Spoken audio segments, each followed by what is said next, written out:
Morning, everybody. Hope everybody's doing well. See if I get my computer to work here. But good morning. Thanks for being with us, and greatly appreciate you taking your time.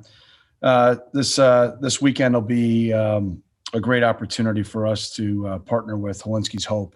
October 2nd begins Mental Health Awareness Week.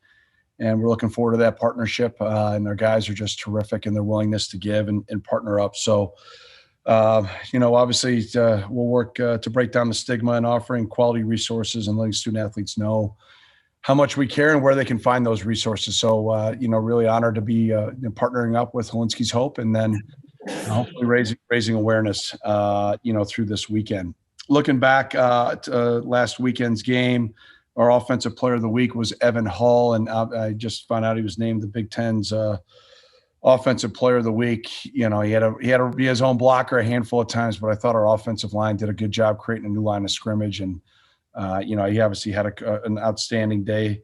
Jeremy Miser was our defensive player of the week. Really active and all over the place. Special teams wise was Troy Huditz, kind of taking over that captaincy role a little bit in the kick game. Big playmaker was Steph Robinson. He had a great game, not only catching the ball, but also being physical at the point of attack, and big playmaker on defense was Adetomiwa Adebawore. Again, continues to play at a high level. Jake Arthurs, Grayson Metz, and Mac Uline were our practice players of the week. So now we head out of preseason and into the Big Ten gauntlet, and no stiffer challenge than this week in Lincoln. I had a chance to get home and watch their battle against Michigan State, and just was so impressed with not only that game, but then, you go through and watch the way the Cornhuskers are playing. It jumps out to me, obviously defensively, they're playing at an incredibly high level. I mean, it's 11 heartbeats operating as one. I know the pride they have in their black shirts, and it's really impressive to watch. They're rolling multiple guys in there also, but I've been impressed with them since they've gotten into the league as a coaching staff, and I think Eric does a great job. This defense is well coordinated. They fly around. They're physical, and they get their money's worth on every play. And so we're going to have our hands full offensively. And then I think Matt and Scott do a great job with the offense. They move the ball at will. I mean, it was a tough outcome to the game Saturday for them, but you can just see, they had Oklahoma on the ropes and had every opportunity to win that game, one-score game. Same thing with Illinois was a one-score game. Same thing last week with Michigan State, a one-score game. So, this team, I know everybody wants every game to be won, but I think this is an incredibly improved Nebraska team that is playing at a very, very high level right now. So we got to have our best week of prep. We get to go play in one of the cathedrals of college football, Memorial Stadium, and one of the best fan environments that there is in the country. So we'll have to have a great week of prep and take it with us to Lincoln. So big week ahead, but excited to get back into Big Ten play, and I'll answer any and all questions that you may have, please. Once again, if you have a question, please message Athletic Communications in the Zoom chat. The first question will be Drew Schott. Hey, Coach. Good morning. Hope all is well. Shifting backwards from this weekend's matchup, this weekend marks the 10-year anniversary since you led the team that upset number 9 Nebraska in Lincoln. Can you just recall what that moment was like for you, what you remember from that day, kind of how that moment still resonates for you and this team? Drew, you caught me off guard. I can't tell you I thought about that this morning. I was too worried watching Adrian Martinez go through everybody like and their defense knocking people's lips off. So you want to give me a refresher course, man? 9 years ago? Wow. I don't remember, man. These games have been close. There's some Tommy Boy scars. I just remember a Hail Mary being caught out there. That feels like Tommy Boy, but we got great respect for the Cornhuskers, and I think it's a two-way street. And this game just seems like it's just always just down to the wire. But we've had some great battles, and I don't think this one will be any different. Sorry, I don't have more for you, Drew. It's a great question. I'll do some research tonight after I'm done with my game plan and hopefully answer for you better. Michael Fitzpatrick. What's up, Coach? With Ryan Helinski, kind of a limited game plan on Saturday, a lot of based on running the ball. But going into Saturday road game against a Big Ten opponent, how do you kind of make the switch with him from relying on the ground game. He's going to have to make some plays on Saturday on the road. And limited game plan. I don't know, man. I kind of got a little bit excited. I saw the Cats getting some power I, made me think I was coaching at Carl Sandburg High School again. That's what we lived in. So we needed to run the ball. We got in an advantageous formation that we felt very comfortable and confident that we were going to be able to get hats on hats to run the ball. And that's exactly what we did. So, you don't have your audible button for Madden in that type of offense. So I'm not going to apologize for that, but we're going to do what we have to do to win. That's all I care about. The rest of the stuff I don't waste my time with. So we'll put together a game plan that we believe that we have to do to be able to attack, to the best of our ability, this outstanding defense that they have. And if we've got to get and run triple option and that's what we think we're going to do, then that's what we'll do. And maybe we'll play CJ at quarterback this week and start doing a little riding and deciding and running some triple option. Daniel Ollinger. Hey, Coach. After the game against Ohio, you mentioned that despite a really good performance from your defense overall, one series where you guys were struggling to tackle, and last year against Nebraska, obviously another great defensive performance, but again, had some moments where you were struggling to tackle Adrian Martinez, who's getting loose. Just how important that is to your success this weekend? Yeah, man. Adrian's he's a human highlight reel. He has been since he gotten there. He's going to make some guys miss, and he's going to make some plays. You just can't give up the explosive touchdown when it's either design run plays. I think, it's a high percentage of quarterback centric runs that they have. And I would too, if I were them. He's so dynamic with the ball in his hands, and then he's, he can get the ball down the field throwing it too. So he's a true dual threat that makes you stay up late at night. And, we're going to miss some tackles against athletes like that. That series against Ohio U, we had some younger guys in the defensive line that skewed it a little bit with a couple of misses. But we just got to keep working and preaching what we do and getting, great Wildcat effort and getting population to the ball. It's not a sin to miss a tackle. It's a sin if you miss it the wrong way, and it's a sin if we're not playing with great effort to get to the ball. And so want to be aggressive, and Adrian's going to make his plays. We just got to make sure we don't make him, those mistakes for explosives and or even more deadly touchdowns. John Riker. Hey, Coach, appreciate you being here. You guys, in the preparation for some of the games this season, it's been very different. You've had Indiana State, where they didn't play the previous season, whereas you have Nebraska, who this is a yearly opponent, and Adrian has been playing the last couple of matchups. How does that kind of shape the trajectory of your guys' preparation, having gone against him in the past? I just think both sides. They have familiarity with us, and we have familiarity with them. We're getting now, this week back into West play, and then we'll have a bye and a couple of weeks out of it, and then back into West play. It's kind of a unique way that we're starting off Big Ten play with an East team, now a West team on the road, and then, two more East teams, just a unique schedule for us. So we've had unique challenges, especially with the new, kind of new collective defensive staff getting together and having to work through things. So, Nebraska puts, from the minute you get in the building, they put pressure on you. Their fans are great. The environment's great. Schematically, what Scott and his offensive staff do with their talent, which is outstanding on offense. They tempo you. They make you play the whole field horizontally and vertically. The quarterback run +1 runs. The physical nature with the running backs, the way the offensive line, tight ends can get down the field. They've got explosiveness on the outside of receiver. So they're a complete offense. So we got to put together a good plan. We got to execute it, and we got to find a way to, be there at the end in the fourth quarter to find a way to win. Louis. Hey, Coach. Good morning. You hit on it a little bit already, but you're going into Memorial Stadium on Saturday, 90,000. I think so far this year you've been in front of about 25,000. You played in empty stadiums last year.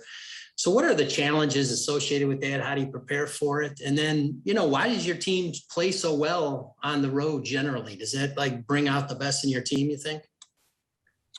The Duke environment was pretty awful, to be honest with you. That was a bring your own juice day. Kind of felt like last year all over again a little bit. And we obviously played down to it in the first half a little bit, I guess. That's my fault. I'll take responsibility for that. I tried to warn them that it was not going to be a great environment. But the environments have been great here at our place, for Michigan State. And then last week, our students were awesome. It was great to have all of our students there. They were absolutely terrific. We felt them. They were great. I saw them out at the soccer, outside my office at soccer. I know they've been at volleyball. Just appreciate our students coming out and being a part of it. And we can look forward to having a fun homecoming here with them in a couple of weeks. But from that standpoint, we've got ways that we go about our routine when we go on the road that I'll execute here this week. That's probably not unique to us, but you just got to have focus. You got to have discipline, and you got to control the controllables. And if we do that, then we usually end up executing pretty well. But it's going to be a challenge. There's no doubt about that. It's a great environment. It's a great fan base. It's a great venue. It's kind of what college football is all about. Time for one final question, Drew. Hey, Coach. You spoke earlier about we touched on the rushing attack against Ohio and just kind of paralleling that success. Last week, Nebraska allowed Michigan State Kenneth Walker. I believe it was 71 yards, kind of just based off the success you had last week. How do you prepare you've talked about how you're preparing for a defensive front like that, kind of showing their success with rushing defense and your success last week, kind of how is that heading into account for the game plan this week? Well, they held Michigan State to 0 first downs in the second half, and it was one of the most dominant defensive performances that I've seen in the Big Ten in a long time. I mean, that was incredibly impressive, and I think Michigan State's outstanding on offense. And so you just got to look at the talent individually and your one-on-one matchups, and you got to win them fundamentally first. You got to win them physically second, and then we've got to put our guys in position schematically to put us in the right angles and in the right plays based on what they're doing schematically. So they're an outstanding defense. Like I said, Eric does a great job. I mean, I've had great respect for him as we got ready 4 years ago with what he did at Central Florida as we were doing our advanced scout. Now to see the way that they've recruited defensively and the way that group collectively is playing, I think, again, as a football fan first from the Midwest, it represents what I thought when I was getting recruited a little bit. I mean, I like 0.00001% by Nebraska and Coach McBride back in the day, what the black shirts represent. And, I'm sure their entire fan base is incredibly proud of that defense. And I think they put everybody else in the Big Ten on notice, last weekend on the road with the way that they played in that second half. I mean, it was as dominant of a performance as I've seen, like I said. So we got our hands full, but we'll put together a great plan, and hopefully we'll have a great week and take us with us for one heck of a battle in Lincoln here this Saturday night. All right. Thanks, everybody, for being here. Have a terrific week. And like I said at the beginning, look forward to raising awareness for with Holinski's Hope this weekend. So have a great week. Thanks a lot. Go Cats.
First question for Drew Schott.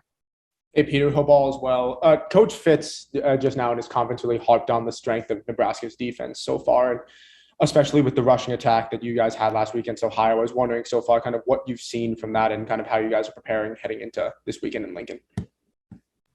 Yeah, I mean, there's not a lot of teams who can do what they did defensively against a team like Michigan State and Oklahoma 2 weeks ago. So they've been really strong defensively, really physical. They throw a lot at you.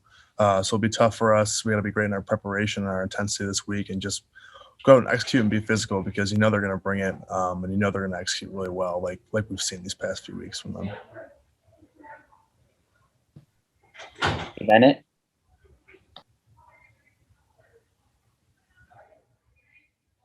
Dave, you're muted. Sorry. Peter, good morning. This will be your first trip to Lincoln, your first game there. I'm sure you've heard a lot about it. You've heard all the talk about what an environment it is. What do you anticipate? And and how do you counteract the impact that crowd's going to have? Yeah, I'm really excited for it, honestly. I haven't really had a chance to play in front of a crowd like this in my career so far, but I know they always pack the house at their place, and it's going to be a challenge for us in terms of snap count and being able to communicate on the offensive side. But it's a crowd like that. It's really fun to play in front of, even if you are the away team. But we hope to keep them as quiet as possible, obviously. But I'm just excited for that and hoping we can get our communication right and make sure they don't play a factor in how our offense executes. John Riker. Hey, Peter, thanks for being here. You guys had Michigan State to open and then a couple non-conference. What does it mean? Does it really elevate the stakes going against a Big Ten West opponent, especially one you went against last year? Oh yeah, for sure. I mean, obviously not that we weren't preparing and focusing really hard on those non-conference teams, but I think just being a Big Ten West opponent, a team like Nebraska, our focus on our intensity becomes that much higher. Just going this week and knowing what it means for us and playing in the Big Ten, for sure. Daniel Olinger. Hey, Peter. A lot of fans were really excited about you after your first year here, where you had a really good season by all accounts. How do you think, just personally, if you were to evaluate yourself, you've performed so far this season? Do you think you've improved at a lot of things, like you're doing certain things better, or things that you think you can still work on, especially, or that just can always get better? Yeah, I think there's, I still have a ton of room for improvement, to be honest. I think I got away from myself a little bit fundamentally in some of the past few weeks, but I think last week myself and the offensive line really got together, getting back to what we did in camp and what we were doing last year. So, I think I've improved in some ways and still a lot to work on this year, both in the run game and the pass game. But just not really so worried about the result, but just the process and continuing to get better. All right. Thanks, Peter.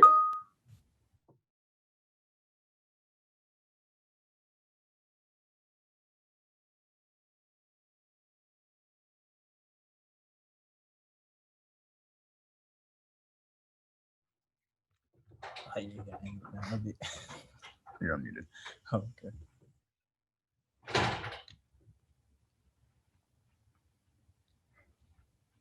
First question for Drew. Hey, Andrew, thanks so much for being here. Earlier in the offseason, you spoke about how you, Evan, and Anthony all bring different qualities to the room that's going to allow you guys to be successful. And after the rushing output against Ohio, Evan had 216 yards, Anthony had that touchdown, you had that 32-yard run. Kind of how would you evaluate the rushing room so far 4 games into the season? Well, first off, we got to give it up for our receivers, our O-line, and our tight ends. They do a great job to create holes, create lanes for us to run through. And like you saw, we just all bring something different to the game. Evan brings speed and power. I kind of bring speed and power. Trey brings speed and power. We all do something different. And it's just like having a 3-headed monster, having different people to run the ball can tire our defense out.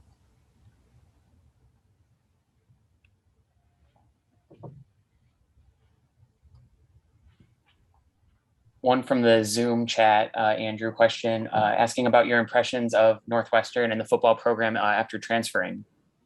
I love it here. Everything, the coaches, the support staff, training staff, everyone here has been an impact on me.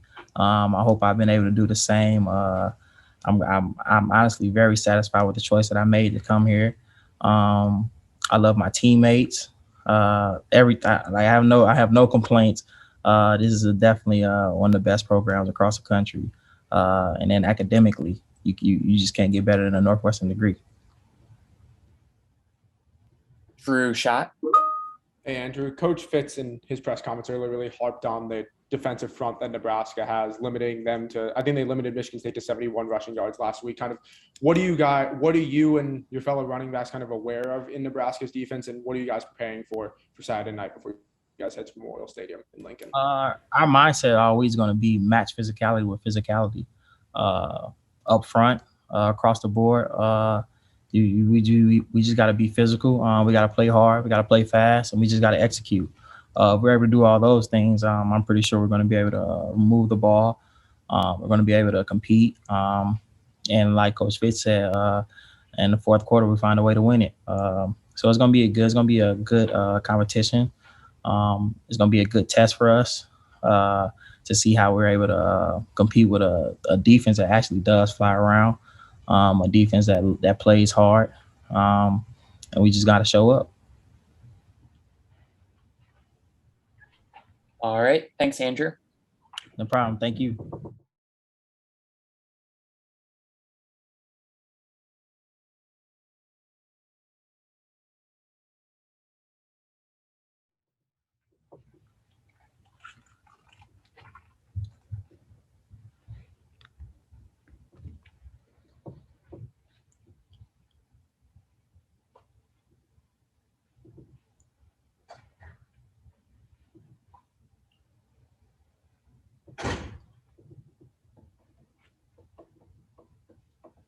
First question for Louis. Hey, Bryce, thanks for being here.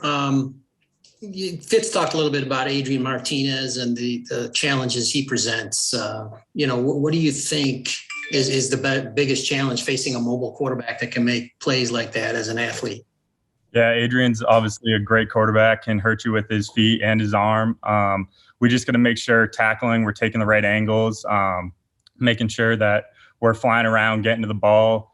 As Coach O'Neill always talks about, effort erases mistakes. So we're going to make sure we're taking proper angles, getting to the ball, and making sure that our tackling is on point this weekend against such a mobile quarterback like Adrian. Question from the Zoom chat, Bryce, is how you would evaluate your first couple of games. Honestly, I need to be much better. I hold myself to a higher standard than I've been playing the last couple of games. And I think there's definitely a lot of things I need to work on and that I am working on and that I definitely look to improve over the next couple of weeks of the season and throughout the rest of the season. So there's definitely things that I need to clean up and be better. So I'm looking forward to doing that. Drew Schott. Hey, Bryce, in terms of what you've seen from this linebacker room so far, obviously it's different from last season, kind of being without Patty and your brother. Kind of, are there any parallels that what are the differences that you've seen between last year's room and this year's room? And what do you think the identity of this year's room, since you do have a holdover in Chris, kind of has been so far through 4 games? Yeah, I think the identity is very, very similar. I think this year we need to go out and execute the game plan at a high level and make sure that we're flying around and making tackles and doing our job and making the plays that we're supposed to make. But I would say the identity is very, very similar in the room this year. There's an expectation that's been set, and we are living up to that and got to live up to that expectation and play the way that we know we can play. So. Another question from the Zoom chat. As a physical linebacker, do you get up a little more for these Big Ten West matchups? Yeah, the Big Ten West is obviously very physical, and we know we have to be physical as a linebacker group. So these games are definitely, you got to up your level of physicality and really make sure that this is some of your most physical games of the year. So I'm excited. All right. Thanks, Bryce. Thank you.